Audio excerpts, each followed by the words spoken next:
dear students, good morning. Hope so you are fine and enjoying these digital classes nowadays. So dear students, as we are doing the chapter electrochemistry, it is the branch of science which deal with the study of interconversion of electric energy into chemical energy and vice versa.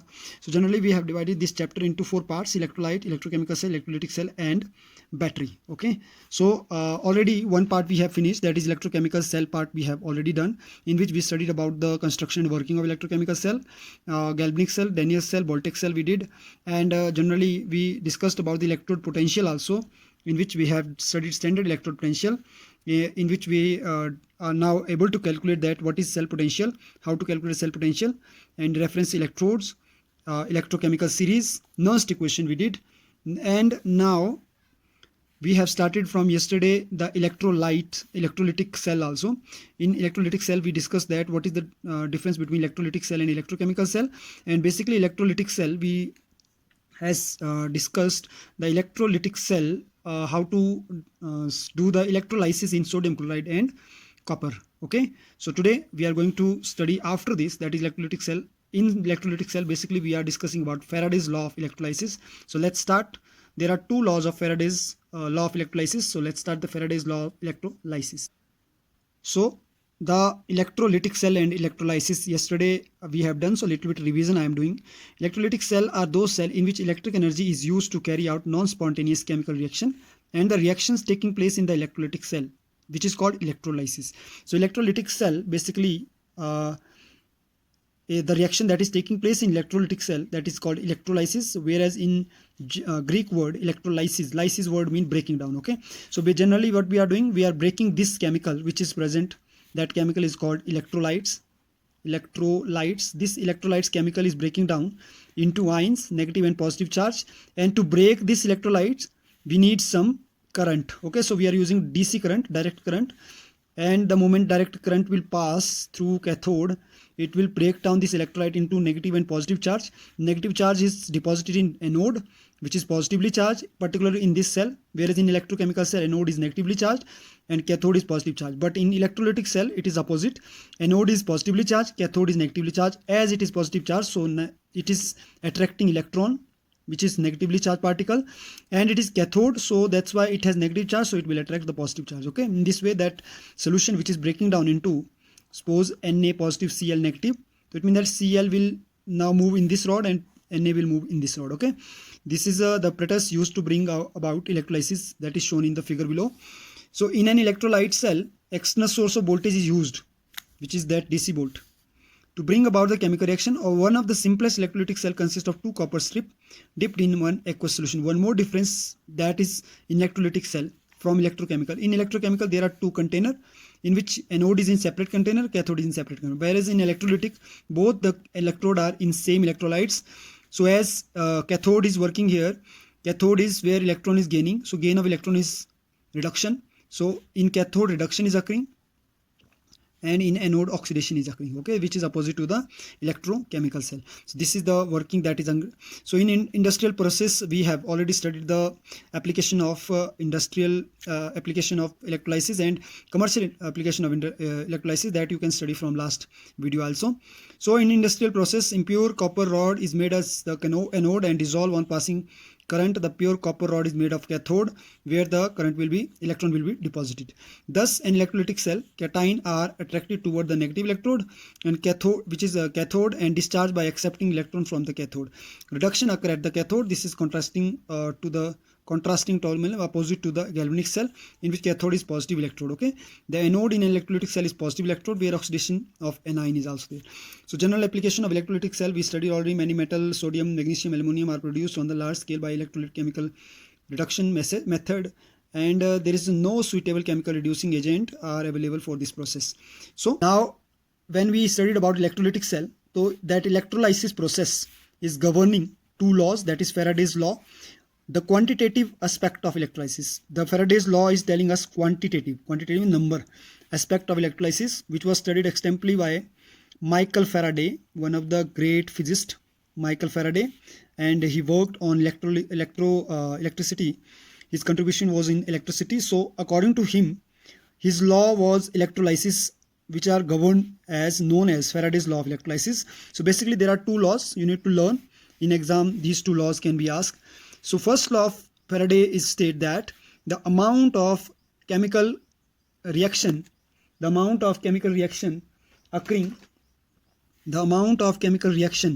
occurring at any electrode, okay, by passing current is directly proportional to the quantity of electricity.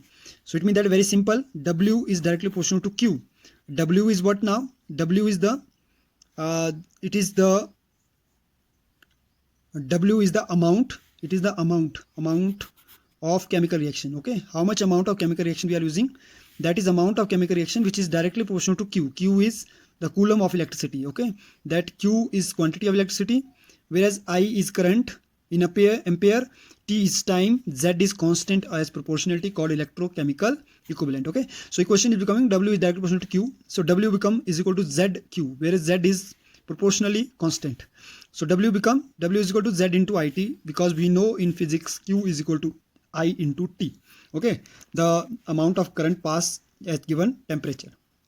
So this is very simple, the first law, which gives us relationship between amount of chemical reaction and the electric current. So electrochemical equivalent is what? This is electrochemical equivalent Z. It is the amount of substance deposited when 1 ampere of current is passed in 1 second. Means Z is what? When 1 ampere current is passed in 1 second. It means that current and time when we together we will take, it is called electrochemical equivalent, and the unit is G coulomb inverse. So this is first law. Now second law, Faraday's second law, it states that when the same quantity of electricity is passed through the different electrolytes, the amount of different substance formed are directly proportional to the equivalent weight.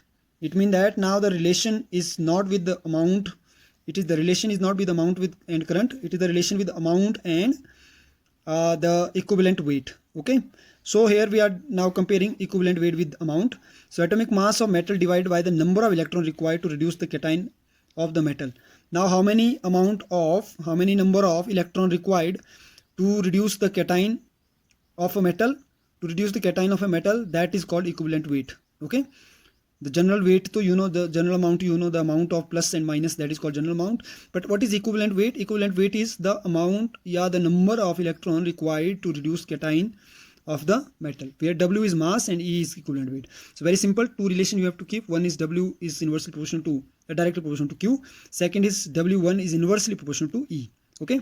So from these two laws, Faraday's constant we need to derive. So the amount of electricity required for oxidation and reduction depend on stoichiometry of electrodes. Stoichiometry means what number is coming here. Okay, suppose silver will leave only 1 electron, so the stoichiometry of silver is 1. So 1 mole of electron is required to reduce the 1 mole of silver ion.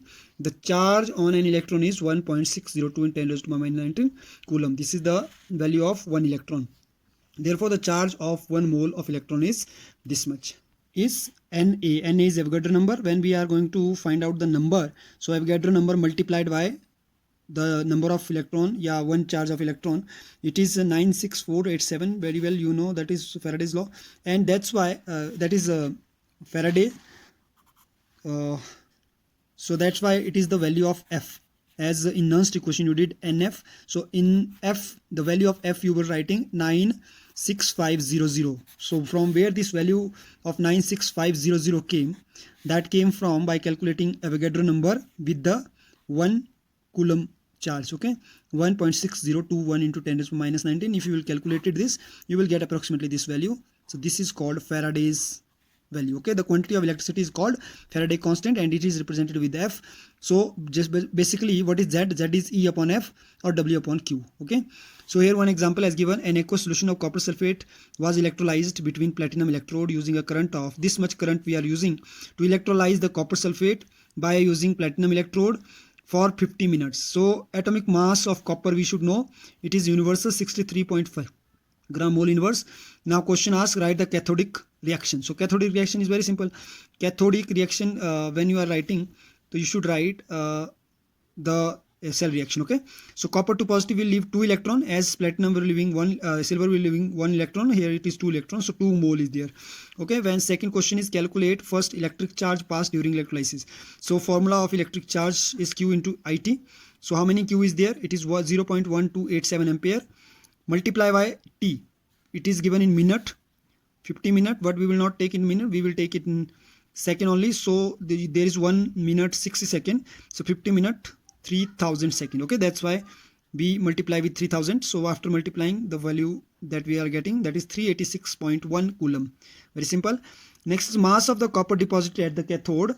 So when we are calculating the mass of copper deposited at cathode, so 1 Faraday is 96500 coulomb mole inverse, which need to be calculated by using this formula, m is equal to z it. So equivalent weight upon F, it is E1 upon F. That is it is given here also, E upon F. Okay, E is given. If E is not given, so W is given. So in place of E you can write W. W is 63.5 upon 2 electrons are there, so 2 multiply F. F is Faraday number, multiply by, you know very well about IT. IT is 386.1. So we are getting the value 0.127 gram, which is almost equal to this. Okay, so in this way you can calculate. Now after this electrolytes, we need to discuss about the electrolytic concentration with the conductance. So with the Faraday's law of electrolysis, first law and second law, we have finished the second part of this chapter also, that is electrolytic cell. Now we have done electrochemical cell, about electrochemical cell, electrolytic cell, about electrolytic cell. Now two part left in this chapter, that is electrolytes and battery. Okay, so today we are going to do electrolytes. From Monday we will start the battery. Okay, before going to start this topic third, conductivity of electrolytic solution and ionic solution of its measurement, let's understand why we are discussing about the conductivity. Although you all have done, I think, this conductivity in physics also, but in chemistry, if conductivity we are talking about, so very simple, dear students. If we are talking about a cell, and the working of cell is in our daily life to generate electric current. Okay, whenever we don't have electricity, so we are using a battery or cell just to take the electric energy from that stored chemical. On the other hand side, electrolytic cell, we are using electric current just to run those appliances which is running with the battery, like a mobile you have, like any other rechargeable battery you have. Okay, so there the role of conductivity is very important. Until you don't know what is the conductivity of a rod, electrode, we don't know the proper that how much electrons are going to be transferred from one part of the electrode to other part of electrode. So conductivity is very important to study. So in electrolytic solution, it means that is that solution, molten solution or aqueous solution, with the help of what the electrons are going to be break down. Yeah, that solution is going to be break down into ions, and those ions are transferring in the form of electron. Okay, so let's start this conductance of electrolytic solution. Conductance word is what? It is the amount of electron transfer from one part of the rod to another part of the rod. Okay, so let's discuss. Before introducing the subject of conductance of electricity through electrolytic solution, we must revise few terms related to conductance of electricity which we have studied in physics also. So first term we studied resistance. Last year in 10th class you had electricity chapter. So in electricity chapter you studied this resistance word. It is defined as the hindrance provided by a conductor in the passage of current. It is working like a speed breaker. You might see speed breaker in the road, which is controlling the speed of vehicle. Similar way, resistance is what? It control the speed of electronic transfer, electronic current. Okay, so every substance offer resistance to flow the electricity to a small or large extent. A substance which offer greater resistance will allow less electricity to flow, and the electricity resistance R of any object is directly proportional to its length. It means the more the lengthy wire, more the long wire, more will be resistance. Simple. Okay, suppose for example at your home, one wire is of this much length. Here is a bulb, here is switch, and second here is switch, here is bulb. If you will switch on both the switch together, which bulb will glow mean earlier, this one or this one? Yes, obviously this one, because electron has to cover less distance. So this will depend upon length of wire. So resistance is directly proportional to length of wire, inversely proportional to area of cross section. You did this very well in 10th class. So how to calculate the resistance? Resistance is equal to rho into length of wire upon area of cross section, where rho is resistivity, which is called specific resistance when we are using 1 meter length with the area of cross section equal to 1 meter square. Okay, resistivity mean rho can be defined as resistance offered by a substance of 1 meter length. Now 1 meter length mean, now I have not given approximate length, we are giving now 1 meter length. When 1 meter length or 1 meter square area of cross section will give, then the word resistance is changed into resistivity. Okay, so thus resistivity rho is equal to R into A of L. So R will go here, rho will go this side, A will go up, L will go. So after reshuffling, the values will also differ. So unit of resistance is ohm centimeter, that you did Ohm's law also. Ohm meter is SI unit. Okay, it can be seen 1 ohm meter is equal to 100 ohm centimeter and 1 ohm centimeter is equal to 0.01 ohm meter. This is simple mathematical. IUPAC recommended that using this term resistivity over specific resistance, the word we are using conductance. Now what is conductance? It is opposite to resistance. So conductance is the ease with which flow current can flow through the conductor, is known as its conductance. As you know, the resistance is what? It is that which which stop the flow of current easily on the wire. Conductance is this, it is that which is easily flowing the current of. Okay, so G is the representation. G is equal to 1 upon R. It is opposite to resistance, so we can calculate 1 upon R is equal to 1 upon rho into 1 upon L upon A. So it become very simple. 1 upon rho is equal to A upon L, whereas writing 1 upon R as G and 1 upon P as K. So K mean kappa. So the equation becomes G is equal to kappa A upon L. Okay, G is becoming kappa A upon L. The SI unit of conductance is Siemens. It is opposite to ohm. Okay, it is also written as ohm inverse or mho. Ohm opposite is mho. OHM is the spelling of ohm. MHO is mho, which is spelling of conductance. So conductivity is, again, it is reversible or inverse of resistivity. As conductance is the reversible of resistance, it is shown by kappa, known as specific conductance. It can be defined as the conductance of solution in 1 meter length in the area of crossing 1 meter square. Okay, so similar way, G is equal to kappa, where L is 1 meter and area of crossing 1 meter square. Kappa is 1 upon rho. Unity of conductivity is mho. Okay, same, Siemens centimeter inverse is the unit. So generally I'm going to share the same page to you through PDF. So generally what you have to do, you have to learn definition, you need to learn the SI units. Okay, the magnitude of conduction depends on the nature of material. It also depends on the temperature and pressure at which measurement are made. So material are classified into conductor, insulator and semiconductor. You know very well, it depends on the magnitude of their conductivity. You studied it in first chapter also.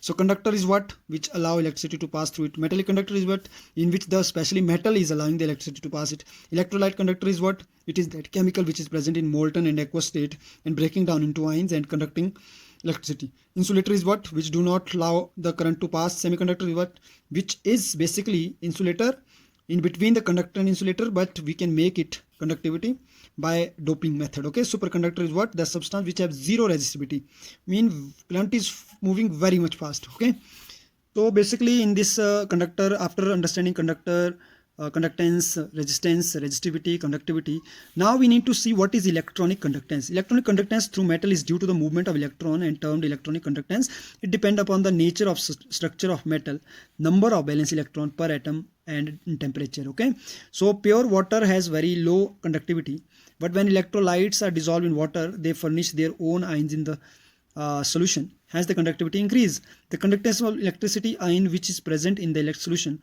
is called electrolytic or ionic conductance. Basically electronic conductance is also known as ionic conductance because it is generated by the ion formed by chemicals. Breaking down of chemical will convert into ions.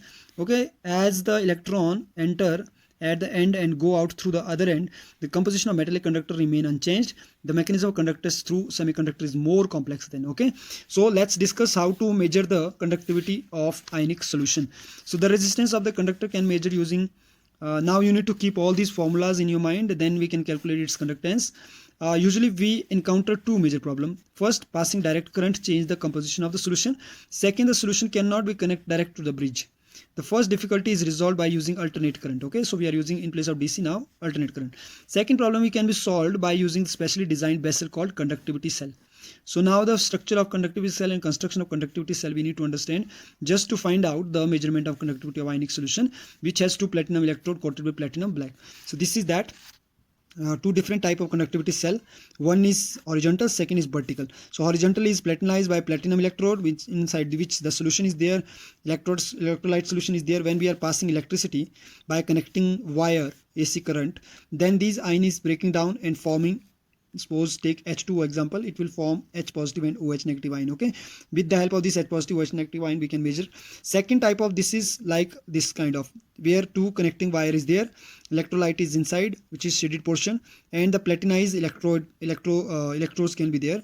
So here you can see in both the terminal have two connection. Here single side two connection is there, but we will going to connect it with the current. Okay, so these are the two basic conductivity platinum electrode coated cell. With the help of what we can find out the we can measure the conductivity of ionics. So this formula we need to use to find out the measurement of conductive solution, that is R is equal to PL upon A, whereas you know P is 1 upon kappa, so we can write as 1 upon kappa into L upon A also. Cell constant is what? The quantity L upon A is called the cell constant. It is denoted by symbol G naught. G star is equal to L upon A and R into kappa, whereas it is M inverse is the unit. Okay, for measuring the cell constant, the resistance of cell is measured with KCl solution, whose conductivity at different temperature and concentration already shown known. Then the resistance of the electrolyte can be measured by using a cell that is based upon Wheatstone bridge principle. Okay, what is this Wheatstone bridge principle? It is in the figure, it is given. Suppose see, we are taking R1 resistance 1 here, R2 resistance 2 here, R3 R4 here. Okay, these are resistance, it means that it obstacle the current flow, and here the R2 is conductivity cell, which is allowing the current to flow this. Okay, here one detector is there. With the help of this detector we can measure the resistance of solution in the this particular cell. Okay, O is the source of AC power, which is called oscillator. This is oscillator here. Under the no current condition, minimum or no sound can be heard in the earphone. Okay, in this. So when no current passes, R1 upon R2, R1 is upon R2 and R3 is upon R4. You know very well, in parallel series you are doing like this way. So if we need to find out R2, what we will do, R1 into R4 upon R3 value we will put, we can find out R2. Okay, once the cell constant and the resistance of the electrolyte is known, the conductivity of cell can be also calculated by using this formula. So it is concluded that the conductivity of solution depend upon the charge on the ions, size of the ions in which they dissociated, concentration of ion, and easy with which ion move in the solution under the potential gradient. In other words, the same electrolyte will show different conductivity at different temperature and different solvent. So it means that the conductivity of solution totally depend upon the how much charge is there on ion and what charge is there on ion, or what is the size of ion. Okay, so after this molar conductivity and variation in conductivity, that we will do in the. So thanks for watching this video. Have a nice day. Stay home, stay safe, take care of yourself. Thank you. Thanks a lot.